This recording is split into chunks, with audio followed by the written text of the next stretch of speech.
Hey, Living Pain here. Hope all is well. Well, there's sunlight. Daylight. Did my workout early today. Finally, I was able to cut away after lunch around 2 o'clock or so, and I was able to get on my bike, and I did a little bit of a bike ride, which was great. No weights, but doing a bike ride. Felt great. And it's Friday, so my goals always on Friday are to cut out a little bit early. Prior to the COVID lockdown, I'd usually cut out around 1:30, and then Alice and I would head over to the local restaurant slash pub slash bar, and we'd have cocktails, and we would then we come back to the Pig and Whistle, which is the bar in my basement, and we usually got to bed, I don't know, 1:30 to anywhere between 1:30 and 7:30 in the morning, although that's not typical. It's usually 1:30 to 4:30. And right now we're not doing that. Two things: there's COVID, and then number two is all of the, well, I guess that's number one. COVID shut down restaurants and bars.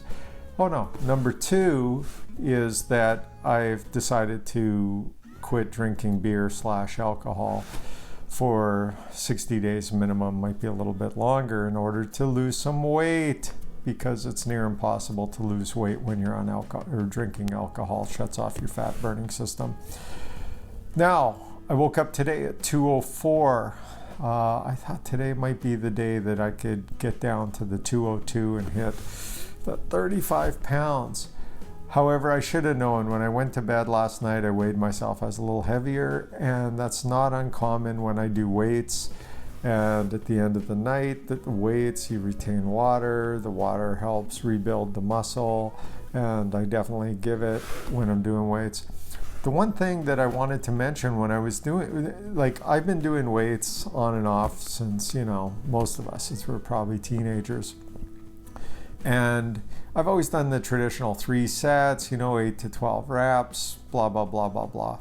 And anyway, I started doing with this round, I started doing 20 reps. So we'll do 3 sets of 20 reps. And I got to tell you, the weight might be a little bit lighter, but the burn is definitely there. And I've got to say that for the first time in all the time that I've been weight training, I really feel like I'm building muscle, and I'll feel even, an hour or two after, my shoulders or my chest or whatever has a heck of a pump. And it's really interesting, just upping the reps and just working the muscle to exhaustion. Talking about muscles, legs, calves, let's get into that. The left calf, I would say I don't even feel it right now. So it's finally gotten to a point where I can walk downstairs, walk around, and I can't tell that I have any soreness in the calf. The right calf, I still feel it. I'd say on a scale of 1 to 10, it's sitting around a 2, so it's really come down. The more I was reflecting on this calf injury, it's like blowing my mind, because I remember it was when we went to Vancouver, I think it was on the 27th or 28th of December, so like almost a month ago, I went for my run, and that's when the calf started giving me problems, and I ran a little through it. But this thing has been acute pain for like 2 weeks, 2.5 weeks. It's only now starting to die down where I can walk. And I know if I decided to go out for a run right now, even if both of the legs tomorrow, let's say the right leg I couldn't feel it anymore. If I went out for a run, I know I would screw them up. So it's really perplexing. I can't believe it's been that long. And it's really strange. It makes me wonder if there's something wrong with my alignment in my body, or I don't know. But I think just the fact that I can get on the bike now and ride the bike and it doesn't hurt, that's a big deal. And I think I will start slow, starting the insanity workout for a while, see how that works, help build up my legs, my muscles. I don't want to rush it on the running. If I injure myself again somehow when I start going back to running, I don't know. I'm going to be, it's going to kill me, because running, as I mentioned before, is one of my most favorite things to do. It's my moment of zen, and it also breaks up all of my training. You can do weight training, ride the bike, go for a run. It keeps it all super fresh as opposed to, just doing weight training or whatever. So today it's going to be, if you look, I've got a new shirt on. This is a shirt my son bought me probably 2 or 3 years ago, maybe more, for Christmas. And it's a fashionable shirt. And if you know me, I always used to wear my Ironman shirts. In the summer, I wear my Just Sales Job black shirts. In the winter, I wear my Just Sales Job pullover, and then just t-shirts, and I'm totally not fashionable. Of course, when you were younger, you'd pick up the GQ magazines when you're 17, 18, 19, in that looking for girl stage, and when fashion mattered. Even now when I go for a haircut, she says, "How do you want your haircut?" And I go, "I don't care, whatever, man." And then she pulls out the mirror and says, "Here, take a look." I'm like, whatever, at my age, who cares what my hair looks like? Anyway, what I was thinking was, once I start getting back into shape, maybe I'll get a little bit more fashionable, start buying some more modern clothes. So today I pulled this out of the closet. I wanted to see if it fit, and it does fit. I did try it on before, and it was, like Tommy Boy, fat guy in a little coat. Well, now I don't look like a fat guy in a little coat, although it's a little strange wearing something that has any sort of fashion sense.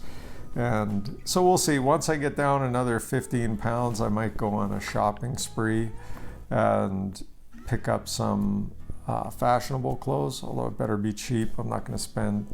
When I was younger in sales, and this was back, 25 years ago, I was in my early 20s. I remember back then it was totally common where I'd buy a $1,200 suit. Now, what's that worth today? Probably $2,000, and I'd buy 2 or 3 a year. And then the ties would be $100, and the shoes and all Italian stuff. And I look back now and I go, man, I don't even have a suit anymore. I just wear jeans and, a shirt or a pullover. I was like, man, what was I thinking back then to, spend all that money on clothing? Anyway, I don't know what got me onto that. Fashion. So anyway, down to the pig and whistle. I'm not drinking, but I did buy some more Mollo 5. At first I was calling the places and I go, "Do you have any Molly?" I forgot that this beer is called Mollo 5. It's not beer, it's non-alcoholic, but has a little kick in it with some THC, but it's not crazy, which is awesome. And so I'm calling, "Do you have Molly?" And then everyone's like, "Molly, what are you talking about?" And then I remembered that Molly is like a date rape drug. I think it's like what Bill Cosby gave to those really horrible what he did to those ladies. And so yeah, it's not Molly. It's not some sort of a knockout drug. It's Mollo 5. So now I know. So just gonna chill out, have a few Mollo 5s, edit this video, and I'll finally get to do the video early. I won't be sitting up at 11:30, 12 o'clock at night finishing the edits. And yeah, over and out, living pain. Have a good one. See you tomorrow.